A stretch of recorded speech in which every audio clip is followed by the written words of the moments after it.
ಕಡಿಮೆ ಸಿಬಿಲ್ ಸ್ಕೋರ್ ನಿಂದ ಸಾಲ ಕ್ರೆಡಿಟ್ ಕಾರ್ಡ್ ಅಪ್ಲಿಕೇಶನ್ ರಿಜೆಕ್ಟ್ ಆಗ್ತಾ ಇದೆಯಾ? ಇನ್ ಮುಂದೆ ಆಗಲ್ಲ. SBM Z ಕ್ರೆಡಿಟ್ ಕಾರ್ಡ್ ಬಳಸಿ ಈಸಿಯಾಗಿ ಕ್ರೆಡಿಟ್ ಸ್ಕೋರ್ ಅನ್ನ 750 ಗಿಂತ ಜಾಸ್ತಿ ಮಾಡ್ಕೋಬಹುದು. ಇದೊಂದು FD ಆಧಾರಿತ ಕಾರ್ಡ್. UPI ಬಳಸಿ ಕ್ರೆಡಿಟ್ ಕಾರ್ಡ್ ಬ್ಯಾಲೆನ್ಸ್ ಅನ್ನ ಖರ್ಚು ಮಾಡಬಹುದು. FD ಗೆ RBI ಗ್ಯಾರಂಟಿಯೊಂದಿಗೆ 7% ಇಂಟ್ರೆಸ್ಟ್ ಕೂಡ ಸಿಗುತ್ತೆ. 30 ದಿನದಲ್ಲೇ ಕ್ರೆಡಿಟ್ ಸ್ಕೋರ್ ನಲ್ಲಿ ಇಂಪ್ರೂವ್ಮೆಂಟ್ ಕೂಡ ನೋಡಬಹುದು. ಡಿಸ್ಕ್ರಿಪ್ಷನ್ ಹಾಗೂ ಪಿನ್ ಕಾಮೆಂಟ್ ನಲ್ಲಿರೋ ಲಿಂಕ್ ಮೂಲಕ Z ಆಪ್ ಡೌನ್ಲೋಡ್ ಮಾಡಿ.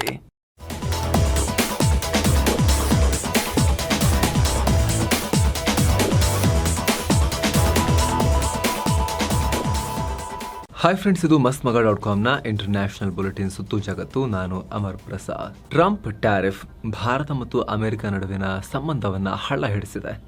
ಕೆಲ ತಿಂಗಳಿಂದ ವ್ಯಾಪಾರ ಮಾತುಕತೆ ನಡೀತಾ ಇದ್ರೂ ಕೂಡ ಒಪ್ಪಂದ ಫೈನಲ್ ಆಗದೆ ಸಂಬಂಧದಲ್ಲಿ ಉದ್ವಿಗ್ನತೆ ಜಾಸ್ತಿ ಆಗ್ತಿದೆ.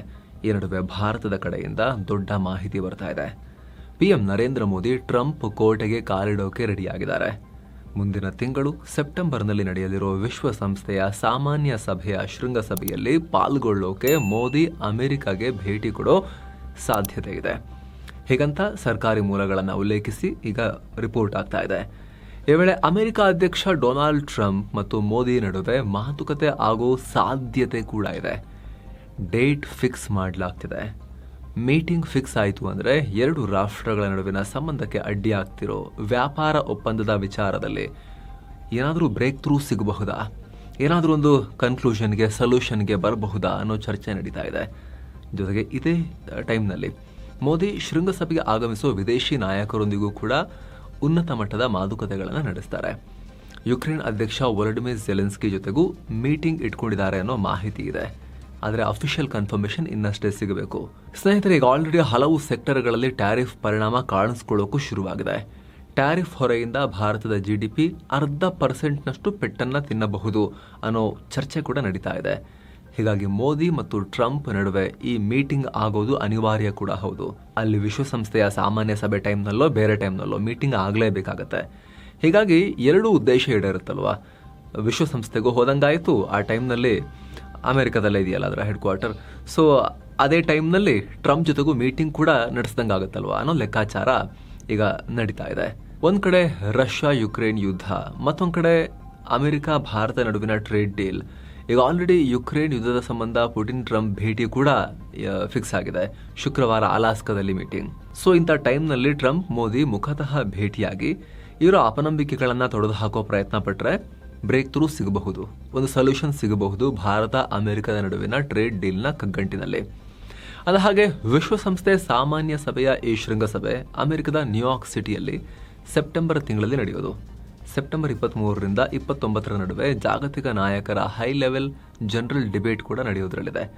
ಇದರಲ್ಲಿ ಪಾಲ್ಗೊಳ್ಳೋಕೆ ಜಾಗತಿಕ ನಾಯಕರು ಸೆಪ್ಟೆಂಬರ್ 23ರಿಂದಲೇ ಅಮೆರಿಕಗೆ ಹೋಗೋಕೆ ಶುರು ಮಾಡ್ತಾರೆ. ಸೊ ಈಗ ಈ ಪಟ್ಟಿಯಲ್ಲಿ ಅಂದ್ರೆ ಯಾವ್ಯಾವ ಜಾಗತಿಕ ನಾಯಕರು ಇದರಲ್ಲಿ ಪಾಲ್ಗೊಳ್ತಾರೆ ಅನ್ನೋ ಪಟ್ಟಿಯಲ್ಲಿ ವಿಶ್ವಸಂಸ್ಥೆ ರಿಲೀಸ್ ಮಾಡಿರೋ ರಫ್ ಸ್ಕೆಡ್ಯೂಲ್ನಲ್ಲಿ PM ನರೇಂದ್ರ ಮೋದಿ ಅವರ ಹೆಸರು ಕೂಡ ಇದೆ ಸ್ಪೀಕರ್ಸ್ ಲಿಸ್ಟ್ ಅಲ್ಲಿ. ಮುಂದಿನ ದಿನಗಳಲ್ಲಿ ಇದ್ರ ಬಗ್ಗೆ ಇನ್ನಷ್ಟು ಕ್ಲಾರಿಟಿ ಸಿಗುತ್ತೆ. ಒಂದು ವೇಳೆ ಮೋದಿ ಹೋಗೋದು ಕನ್ಫರ್ಮ್ ಆಗಿ ಟ್ರಂಪ್ ಜೊತೆಗೆ ಮೀಟಿಂಗ್ ಕೂಡ ನಡೆದ್ರೆ ಇದು ಕಳೆದ 7 ತಿಂಗಳಲ್ಲಿ ಇಬ್ಬರು ನಾಯಕರ 2ನೇ ಮೀಟಿಂಗ್ ಆಗುತ್ತೆ. ಇದೇ ವರ್ಷ ಫೆಬ್ರವರಿ ತಿಂಗಳಲ್ಲಷ್ಟೇ PM ನರೇಂದ್ರ ಮೋದಿ ವೈಟ್ ಹೌಸ್ನಲ್ಲಿ ಟ್ರಂಪ್ರನ್ನ ಮೀಟ್ ಮಾಡಿದ್ರು. ಆತ ಟ್ರಂಪ್ ಕೂಡ ಮೋದಿಯನ್ನ ಮೀಟ್ ಮಾಡೋಕೆ ಬಹಳ ಇಂಟ್ರೆಸ್ಟ್ ತೋರಿಸ್ತಾ ಇದ್ದಾರೆ. ಯಾಕಂದ್ರೆ ಕಳೆದ ಜೂನ್ನಲ್ಲಿ PM ನರೇಂದ್ರ ಮೋದಿ ಕೆನಡಾದಲ್ಲಿ ನಡೆದ G7 ಶೃಂಗಸಭೆಯಲ್ಲಿ ಪಾಲ್ಗೊಂಡಾಗ ಟ್ರಂಪ್ ಮೋದಿಗೆ ಆಹ್ವಾನ ಕೊಟ್ಟಿದ್ರು. ಕೆನಡಾದಿಂದ ವಾಪಸ್ ಹೋಗುವಾಗ ಅಮೆರಿಕಗೂ ಸ್ವಲ್ಪ ಭೇಟಿ ಕೊಟ್ಟು ಹೋಗಬಹುದಾ ಅಂತ ಕೇಳಿಕೊಂಡಿದ್ರು. ಆದರೆ ಮೋದಿಗೆ ಆಗ ಬೇರೆ ಕಮಿಟ್ಮೆಂಟ್ಸ್ ಇದ್ದ ಕಾರಣ ಇದನ್ನ ನಿರಾಕರಿಸಿದ್ರು. ಬೇರೆ ದಿನ ಸಿಗ್ತೀನಿ ಅಂತ ಹೇಳಿದ್ರು. ಮತ್ತೊಂದ್ ಕಡೆ ಭಾರತ ಅಮೆರಿಕ ನಡುವಿನ ಟ್ರೇಡ್ ಟಾಕ್ ಬಗ್ಗೆ US treasury secretary Scott Besant ಮಾತನಾಡಿದ್ದಾರೆ. ಭಾರತದ ಮೇಲೆ ಅಸಮಾಧಾನ ಹೊರ ಹಾಕಿದ್ದಾರೆ. ವ್ಯಾಪಾರ ಮಾತುಕತೆ ನಡೀತಾ ಇದೆ. ಕೆಲ ದೊಡ್ಡ ವ್ಯಾಪಾರ ಒಪ್ಪಂದಗಳು ಇನ್ನೂ ಫೈನಲೈಸ್ ಆಗಿಲ್ಲ. ಕೆಲವೊಂದಕ್ಕೆ ಒಪ್ಪಿಗೆ ಸಿಕ್ಕಿಲ್ಲ. ಸ್ವಿಟ್ಜರ್ಲ್ಯಾಂಡ್ ಜೊತೆಗೆ ಮಾತುಕತೆ ನಡೀತಾ ಇದೆ. ಆದರೆ ಭಾರತ ತುಂಬಾ ಹಠ ಮಾಡ್ತಿದೆ. ನಮ್ಮ ಜೊತೆ ಅಷ್ಟು ಕೋಆಪರೇಟ್ ಮಾಡ್ತಾ ಇಲ್ಲ ಅವರು. ನಾವು ವ್ಯಾಪಾರ ನಡೆಸೋ ಬಹುತೇಕ ರಾಷ್ಟ್ರಗಳು ಈಗ ಆಲ್ರೆಡಿ ನಮ್ಮ ಪ್ರಮುಖ ಟ್ರೇಡ್ ಕಂಡೀಷನ್ಸ್ಗೆ ಒಪ್ಕೊಂಡಿದ್ದಾರೆ. ಆದರೆ ಪೂರ್ಣ ಒಪ್ಪಂದಕ್ಕೆ ಸೈನ್ ಹಾಕಿಲ್ಲ ಅಷ್ಟೇ. ಬರೀ ಭಾರತದೇ ಪ್ರಾಬ್ಲಮ್ ಆಗಿದೆ. ಇವರೆಲ್ಲ ಸಿಕ್ಕಾಪಟ್ಟೆ ಚರ್ಚೆ ಮಾಡ್ತಾ ಕೂತಿದ್ದಾರೆ, ಒಪ್ತಾ ಇಲ್ಲ ಇವರು ಅಂತ ಹೇಳಿಕೆಯನ್ನು ಕೊಟ್ಟಿದ್ದಾರೆ. ಇದೇ ವೇಳೆ ಮಾಧ್ಯಮದವರು ಅಕ್ಟೋಬರ್ ಒಳಗೆ ವ್ಯಾಪಾರ ಮಾತುಕತೆ ಮುಗಿಯೋ ಸಾಧ್ಯತೆ ಇದೆಯಾ ಅಂತ ಕೇಳಿದ್ದಾರೆ. ಅದಕ್ಕೆ ಬೆಸೆಂಟ್ ಆ ಹೋಪ್ಸ್ ಇದೆ, ಯಾಕಂದ್ರೆ ಪಾಸಿಟಿವ್ ಆಗಿ ವ್ಯಾಪಾರ ಮಾತುಕತೆ ಪ್ರಗತಿ ಕಾಣ್ತಾ ಇದೆ ಅಂತ ಹೇಳಿದ್ದಾರೆ. ಒಂದ್ ಕಡೆ ಭಾರತ ಸೇರಿ ನಾನಾ ರಾಷ್ಟ್ರಗಳ ಮೇಲೆ ಟ್ಯಾರಿಫ್ ಹಾಕಿ ಟ್ರಂಪ್ ಒಳ್ಳೆ ದೊಣ್ಣೆ ನಾಯಕನ ಹಾಗೆ ಓಡಾಡ್ತಾ ಇದ್ರೆ, ಅಮೆರಿಕದ multinational investment bank Goldman sacs ಆಘಾತಕಾರಿ ಮಾಹಿತಿ ಕೊಟ್ಟಿದೆ. ಭಾರತಕ್ಕಲ್ಲ, ಬದಲಿಗೆ ಟ್ಯಾರಿಫ್ ಹೇರೋ ಅಮೆರಿಕನರಿಗೆ ಎಚ್ಚರಿಕೆ ಕೊಟ್ಟಿದೆ. ಟ್ಯಾರಿಫ್ ಕ್ರಮದಿಂದ ಅಮೆರಿಕದ ಕಂಪನಿಗಳಿಗೆ ಈಗ ಹೊರದೇಶಗಳ ಸರಕುಗಳನ್ನು ಖರೀದಿ ಮಾಡೋದು ದುಬಾರಿ ಆಗ್ತಾ ಇದೆ. ಅವರ ಜೇಬು ಸುಡ್ತಾ ಇದೆ. ಆದರೂ ಸದ್ಯದ ಮಟ್ಟಿಗೆ ಅಮೆರಿಕನ್ ಕಂಪನಿಗಳು ಆ ಭಾರವನ್ನು ತಮ್ಮ ಪ್ರಜೆಗಳ ಮೇಲೆ ಹಾಕಿಲ್ಲ. ಟ್ಯಾರಿಫ್ ಖರ್ಚನ್ನು ಅವರೇ ಭರಿಸ್ತಾ ಇದ್ದಾರೆ. ಆದರೆ ಇದು ಹೆಚ್ಚು ದಿನ ಹೀಗೆ ಮುಂದುವರಿಯಲ್ಲ. ಅಮೆರಿಕದ ಜನಸಾಮಾನ್ಯರು ಕೂಡ ಈ ಟ್ಯಾರಿಫ್ಗೆ ದೊಡ್ಡ ಬೆಲೆ ತೆರಬೇಕಾಗತ್ತೆ. ಕಂಪನಿಗಳು ನಿಧಾನವಾಗಿ ಟ್ಯಾರಿಫ್ ಭಾರವನ್ನ ಗ್ರಾಹಕರಿಗೆ ಹೊರಿಸ್ತಾರೆ ಅಂತ ಗೋಲ್ಡ್ಮನ್ ಸ್ಯಾಕ್ಸ್ ಎಚ್ಚರಿಸಿದೆ. ಅಲ್ಲದೆ ಇದುವರೆಗೆ ಅಮೆರಿಕನ್ನರು 22% ಟ್ಯಾರಿಫ್ ಕಟ್ತಾ ಇದ್ದಾರೆ. ಆದರೆ ಇದು 67%ಗೆ ರೈಸ್ ಆಗ್ಬೋದು. ಕಾಲಕ್ರಮೇಣ ಅಮೆರಿಕದ ಹಣದುಬ್ಬರ ವೇಗವಾಗಿ ಮೇಲಕ್ಕೆ ಹೋಗುತ್ತೆ. ಟ್ಯಾರಿಫ್ ಇಲ್ಲದೆ ಅಮೆರಿಕದ ಹಣದುಬ್ಬರ 2.4% ಇತ್ತು. ಇದೀಗ ಕೆಲ ಟ್ಯಾರಿಫ್ ಆಲ್ರೆಡಿ ಜಾರಿಗೆ ಬಂದು ಹಣದುಬ್ಬರ 0.2% ಜಂಪ್ ಆಗಿದೆ. ಇನ್ನು ಉಳಿದಿರೋ ಟ್ಯಾರಿಫ್ ಎಲ್ಲವೂ ಜಾರಿಗೆ ಬಂದರೆ, ಟ್ರಂಪ್ ಹುಚ್ಚಾಟ ಕಂಪ್ಲೀಟ್ ಅಪ್ಲೈ ಆಗಿ ಜಾರಿಗೆ ಬಂದರೆ ಹಣದುಬ್ಬರ ಡಿಸೆಂಬರ್ ಹೊತ್ತಿಗೆ 3.2%ಗೆ ಜಂಪ್ ಆಗಬಹುದು ಅಂತ ಎಚ್ಚರಿಕೆ ಕೊಟ್ಟಿದ್ದಾರೆ. ಪಾಕ್ ಸೇನಾ ಮುಖ್ಯಸ್ಥ ಅಸೈಮ್ ಮುನೀರ್ ಮತ್ತು ಬಿಲಾವಲ್ ಭುಟ್ಟೋ ಜರ್ದಾರಿ ನಂತರ ಪಾಕ್ನ rubber stamp prime minister Shahbaz Sharif ಭಾರತದ ಮೇಲೆ ಯುದ್ಧೋತ್ಸಾಹ ತೋರಿಸಿದ್ದಾರೆ. ಭಾರತಕ್ಕೆ ತಕ್ಕ ಪಾಠ ಕಲಿಸ್ತೀವಿ ಅಂತ ಹೇಳಿದ್ದಾರೆ. ಈ ರಬ್ಬರ್ ಸ್ಟ್ಯಾಂಪ್ ಪ್ರೈಮ್ ಮಿನಿಸ್ಟರ್ ಇವರು ಆಪರೇಷನ್ ಸಿಂಧೂರ್ ಟೈಮ್ನಲ್ಲಿ ಚಡ್ಡಿ ಹಾಕೊಂಡು ಸ್ವಿಮ್ಮಿಂಗ್ ಪೂಲ್ನಲ್ಲಿ ಈಜು ಹೊಡಿತಾ ಇದ್ರಂತೆ. ಫೋನ್ ದೂರದಲ್ಲಿ ಇಟ್ಕೊಂಡು ಮುನೀರ್ ಫೋನ್ ಮಾಡಿದ್ರೆ ಆಮೇಲೆ ನನಗೆ ಹೇಳಿ ಅಂತ ಹೇಳಿ ಈಜು ಹೊಡಿತಾ ಇದ್ರಂತೆ. ಭಾರತ ಸ್ಟ್ರೈಕ್ ಮಾಡ್ತಾ ಇದ್ದ ಟೈಮ್ನಲ್ಲಿ ಇಂಥ ಪ್ರೈಮ್ ಮಿನಿಸ್ಟರ್ ಶಹಬಾಜ್ ಶರೀಫ್ ಈಗ ಭಾರತಕ್ಕೆ ಪಾಠ ಕಲಿಸ್ತೀವಿ ಅಂತ ಹೇಳಿ ಮತ್ತು ಯುದ್ಧೋತ್ಸಾಹ ತೋರಿದ್ದಾರೆ. ಭಾರತ ಅಮಾನತಿನಲ್ಲಿ ಇಟ್ಟಿರೋ ಸಿಂಧೂ ನದಿ ನೀರಿನ ವಿಚಾರವಾಗಿ ಮಾತನಾಡಿರೋ ಶರೀಫ್, ನಾವು ಪಾಕಿಸ್ತಾನಕ್ಕೆ ಸೇರಿದ ಒಂದು ಹನಿ ನೀರನ್ನು ಕೂಡ ಭಾರತಕ್ಕೆ ಬಳಸ್ಕೊಳ್ಳೋಕೆ ಬಿಡಲ್ಲ ಅಂತ ಹೇಳಿದ್ದಾರೆ. ಸಿಂಧೂ ನದಿ ನೀರಿನ ಹರಿವನ್ನು ನಿಲ್ಲಿಸೋ ಯಾವುದೇ ಪ್ರಯತ್ನವನ್ನು ಆಕ್ಟ್ ಆಫ್ ವಾರ್ ಅಂತ ಪರಿಗಣಿಸ್ತೀವಿ. ಶತ್ರುಗಳಿಗೆ ಪದೇ ಪದೇ ಎಚ್ಚರಿಕೆ ಕೊಡ್ತಾ ಇದ್ದೀವಿ. ನಮ್ಮ ಪಾಲಿನ ನೀರನ್ನು ಹಿಡಿದಿಟ್ಕೊಳ್ತೀವಿ. ನಾವು ಬೆದರಿಕೆ ಹಾಕಿದ್ರೆ ನೆನಪಲ್ಲಿ ಇಟ್ಕೊಳ್ಳಿ, ಯುದ್ಧ ಅಂತ ಪರಿಗಣಿಸಿ ನಿಮ್ಮ ಜೊತೆ ಯುದ್ಧ ಮಾಡಿಬಿಡ್ತೀವಿ ಅನ್ನೋ ಹೇಳಿಕೆಯನ್ನು ಕೊಟ್ಟಿದ್ದಾರೆ. ಇವರೆಂಥ ಪ್ರಧಾನಿ ಅಂತ ಹೇಳಿದ್ರೆ, ದೇಶ ಹೊತ್ತಿ ಉರಿತಾ ಇದ್ರೆ, ಉತ್ತರದಿಂದ ದಕ್ಷಿಣ ತನಕ ಏರ್ ಬೇಸ್ಗಳು ಡಮ್ ಅಂತ ಇದ್ರೆ, ಆ ಟೈಮ್ನಲ್ಲಿ ಮುನೀರ್ ಫೋನ್ ಮಾಡಿದ್ರೆ ಹೇಳಿ ಅಂತ ಸ್ವಿಮ್ಮಿಂಗ್ ಪೂಲ್ ಪಕ್ಕದಲ್ಲಿ ಫೋನ್ ಇಟ್ಟು ಇವರು ಈಜು ಹೊಡಿತಾ ಇದ್ರಂತೆ ಚಡ್ಡಿ ಹಾಕೊಂಡು. ಇದನ್ನು ಅವರೇ ಹೇಳಿರೋದು, ಯಾವುದೋ ಅಂತೆ ಅಲ್ಲ. ಖುದ್ದು ಸ್ಟೇಜ್ ಮೇಲೆ ನಿಂತ್ಕೊಂಡು ಸ್ಪೀಚಲ್ಲಿ ಹೇಳಿರೋದು ಶಹಬಾಜ್ ಶರೀಫ್. ಈ ರೀತಿ ಮಾನ ಮರ್ಯಾದೆ ಏನಾರು ಇದೆಯಾ ಈ ಪ್ರೈಮ್ ಮಿನಿಸ್ಟರ್ಗೆ? ಈಗ ನೋಡಿದ್ರೆ ಯುದ್ಧ ಮಾಡ್ತಾರಂತೆ ಭಾರತದ ಜೊತೆಗೆ. ಒಂದು ಹನಿ ನೀರು ಹಿಡ್ಕೊಂಡ್ರು ಕೂಡ ಯುದ್ಧ ಮಾಡಿಬಿಡ್ತಾರಂತೆ ಭಾರತ ಜೊತೆಗೆ. ಎಲ್ಲಿ ಸ್ವಿಮ್ಮಿಂಗ್ ಪೂಲಲ್ಲಿ ಯುದ್ಧ ಮಾಡೋದ ಶಹಬಾಜ್? ಏನೋ ಸಿಂಧೂ ನದಿ ನೀರಿನ ವಿಚಾರದಲ್ಲಿ ಹೇಗ್ನಲ್ಲಿರುವ ಅಂತಾರಾಷ್ಟ್ರೀಯ ಶಾಶ್ವತ ಮಧ್ಯಸ್ಥಿಕೆ ನ್ಯಾಯಾಲಯ ಮತ್ತೆ ಮೂಗು ತೂರಿಸಿದೆ. ಸಿಂಧೂ ನದಿ ವ್ಯವಸ್ಥೆಯ ಪಶ್ಚಿಮದ ನದಿಗಳ ಮೇಲೆ ಡ್ಯಾಮ್ ಅನ್ನ ಹೀಗೆ ನಿರ್ಮಿಸಬೇಕು ಅಂತ ಡಿಸೈನ್ ಕ್ರೈಟೀರಿಯಾ ಬಿಡುಗಡೆ ಮಾಡಿದೆ. ಜೊತೆಗೆ ಸಿಂಧೂ ನದಿ ಒಪ್ಪಂದದಂತೆ ಭಾರತ ಪಾಕಿಸ್ತಾನಕ್ಕೆ ಸಿಂಧೂ ನದಿ ವ್ಯವಸ್ಥೆಯ ಪಶ್ಚಿಮ ನದಿಗಳ ನೀರನ್ನ ಬಿಡಬೇಕು ಅಂತ ಹೇಳಿದೆ. ಈ ಆದೇಶವನ್ನ ಈಗ ಭಾರತ ರಿಜೆಕ್ಟ್ ಮಾಡ್ತೀವಿ ಅಂತ ಹೇಳಿದೆ. ಸಿಂಧೂ ನೀರಿನ ಹಂಚಿಕೆ ಒಪ್ಪಂದದಂತೆ ನ್ಯೂಟ್ರಲ್ ಎಕ್ಸ್ಪರ್ಟ್ ಮೆಕ್ಯಾನಿಸಮ್ ಅನ್ನ ಮಾತ್ರ ನಾವು ಪರಿಗಣಿಸ್ತೀವಿ ಅಂತ ಹೇಳಿದೆ. ಏನೋ ಎಂದಿನಂತೆ ಹೇಗ್ ಕೋರ್ಟ್ ಆದೇಶವನ್ನ ಪಾಕಿಸ್ತಾನ ನಾವು ಸ್ವಾಗತಿಸ್ತೀವಿ, ಸೂಪರ್ ಅಂತ ಹೇಳಿದೆ. ಅಂದಹಾಗೆ ಸ್ನೇಹಿತರೆ, ಭಾರತ ಸಿಂಧೂ ನದಿ ಸಿಸ್ಟಮ್ನ ಪಶ್ಚಿಮದ ನದಿಗಳಾದ ಚೆನಾಬ್, ಝೇಲಂ ಮತ್ತು ಇಂಡಸ್ ನದಿಗಳ ಮೇಲೆ ಜಲ ವಿದ್ಯುತ್ಗಾಗಿ ಡ್ಯಾಮ್ ನಿರ್ಮಾಣ ಮಾಡೋಕೆ ಮುಂದಾಗಿದೆ. ಈಗ ರಿವರ್ ಟ್ರೀಟಿಯನ್ನ ಸಸ್ಪೆಂಡ್ ಮಾಡಿಟ್ಟ ಬಳಿಕ ಏನು ಜಮ್ಮು ಕಾಶ್ಮೀರದ ಬಾರಾಮುಲ್ಲಾ ಜಿಲ್ಲೆಯ ಉರಿ ಸೆಕ್ಟರ್ನಲ್ಲಿ ಪಾಕ್ ಸೇನೆ ಮತ್ತು ಭದ್ರತಾ ಪಡೆಗಳ ಮಧ್ಯೆ ಭಾರೀ ಗುಂಡಿನ ಚಕಮಕಿ ನಡೆದಿದೆ. ಉಗ್ರರನ್ನ ಭಾರತಕ್ಕೆ ಒಳನುಸುಳಿಸೋಕೆ ಪಾಕ್ನ so called border action team BAT team ಭಾರತದ ಫಾರ್ವರ್ಡ್ ಪೋಸ್ಟ್ ಮೇಲೆ ದಾಳಿ ಮಾಡಿದೆ. ಈ ವೇಳೆ ಉಗ್ರರ ಒಳನುಸುಳುವಿಕೆ ಪ್ರಯತ್ನವನ್ನ ಸೇನೆ ವಿಫಲಗೊಳಿಸಿದೆ. ಮಂಗಳವಾರ ತಡರಾತ್ರಿ ಈ ಘಟನೆಯಾಗಿದೆ. ಪಾಕ್ನ ಉಗ್ರರು ಮತ್ತು ಉಗ್ರ ಸೇನೆಯ ಪ್ರಯತ್ನವನ್ನು ವಿಫಲಗೊಳಿಸುವಲ್ಲಿ ಸೇನೆ ಯಶಸ್ವಿಯಾಗಿದೆ. ಈ ದಾಳಿಯಲ್ಲಿ 2 ಯೋಧರು ಗಂಭೀರವಾಗಿ ಗಾಯಗೊಂಡಿದ್ರು. ಅದರಲ್ಲಿ ಒಬ್ಬರು ಯೋಧರು ಹುತಾತ್ಮರಾಗಿದ್ದಾರೆ. ಅವ್ರನ್ನ ಅನಿಲ್ ಕುಮಾರ್ ಅಂತ ಗುರುತಿಸಲಾಗಿದೆ.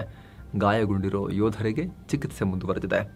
ಈ ಆಪರೇಷನ್ ಅಲ್ಲಿ ಟಿಕೆಟ್ ತಗೊಂಡಿರೋ ಉಗ್ರರ ಬಗ್ಗೆ ಇನ್ನಷ್ಟೇ ಕ್ಲಾರಿಟಿ ಸಿಗಬೇಕು. ಸದ್ಯ ಆ ಭಾಗದಲ್ಲಿ ಕಾರ್ಯಾಚರಣೆ ಕಂಟಿನ್ಯೂ ಆಗಿದೆ.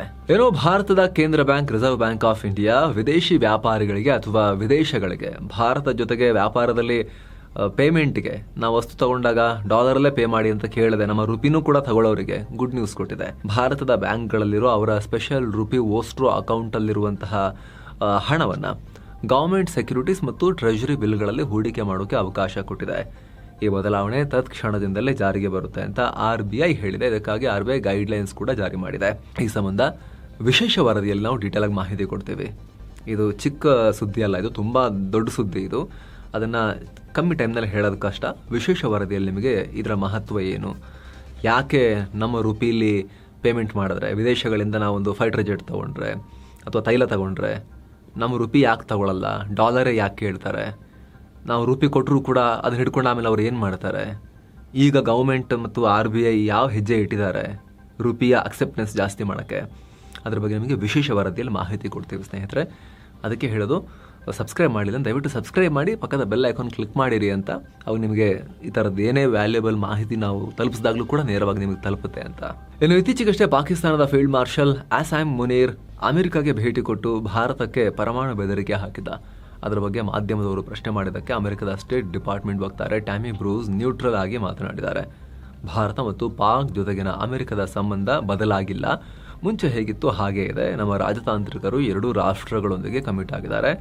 ಇತ್ತೀಚೆಗಷ್ಟೇ ಪಾಕಿಸ್ತಾನ ಮತ್ತು ಭಾರತದ ನಡುವಿನ ಸಂಘರ್ಷ ಅಪಾಯಕಾರಿ ಹಂತಕ್ಕೆ ಹೋಗಿತ್ತು. ಆದರೆ ನಮ್ಮ ನಾಯಕರಾದ ಅಧ್ಯಕ್ಷ ಡೊನಾಲ್ಡ್ ಟ್ರಂಪ್, ಉಪಾಧ್ಯಕ್ಷ JD ವಾನ್ಸ್ ಮತ್ತು ವಿದೇಶಾಂಗ ಸಚಿವ ಮಾರ್ಕೊ ರೂಬಿಯೋ ತಕ್ಷಣ ಕ್ರಮ ತಗೊಂಡು ತಪ್ಪಿಸಿಬಿಟ್ರು. ಎರಡೂ ಕಡೆಯವರಿಗೆ ಫೋನ್ ಕಾಲ್ ಮಾಡಿ ಯುದ್ಧ ನಿಲ್ಲಿಸಿದ್ರು ಅಂತ ಪುನಃ ಅದನ್ನೇ ಹಾಡಿದ್ದಾರೆ. ಮತ್ತೊಂದು ಕಡೆ ಪಾಕಿಸ್ತಾನದಲ್ಲಿ ಸ್ವಾತಂತ್ರ್ಯಕ್ಕಾಗಿ ಹೋರಾಡ್ತಿರುವ ಬಲೂಚ್ ಲಿಬರೇಷನ್ ಆರ್ಮಿ ಮತ್ತು ಅದರ ಪ್ರಾಕ್ಸಿ ಗುಂಪು ಮಜೀದ್ ಬ್ರಿಗೇಡ್ ಅನ್ನ ಅಮೆರಿಕ ವಿದೇಶಿ ಉಗ್ರ ಸಂಘಟನೆ ಅಂತ ಘೋಷಿಸಿತ್ತು. ಅದರ ಬೆನ್ನಲ್ಲೇ ಈಗ ಅಮೆರಿಕ ಮತ್ತು ಪಾಕಿಸ್ತಾನ ನಡುವೆ ಇಸ್ಲಾಮಾಬಾದ್ನಲ್ಲಿ US ಪಾಕಿಸ್ತಾನ್ ಭಯೋತ್ಪಾದನಾ ನಿಗ್ರಹ ಸಂವಾದ ನಡೆದಿದೆ. ಈ ಹೈ ಲೆವೆಲ್ ಡಿಸ್ಕಷನ್ ಪಾಕಿಸ್ತಾನದ special secretary for the United Nations Nabeel Munir ಮತ್ತು America department of states acting coordinator for counter terrorism Gregory D LoGerfo ಭಾಗಿಯಾಗಿದ್ರು.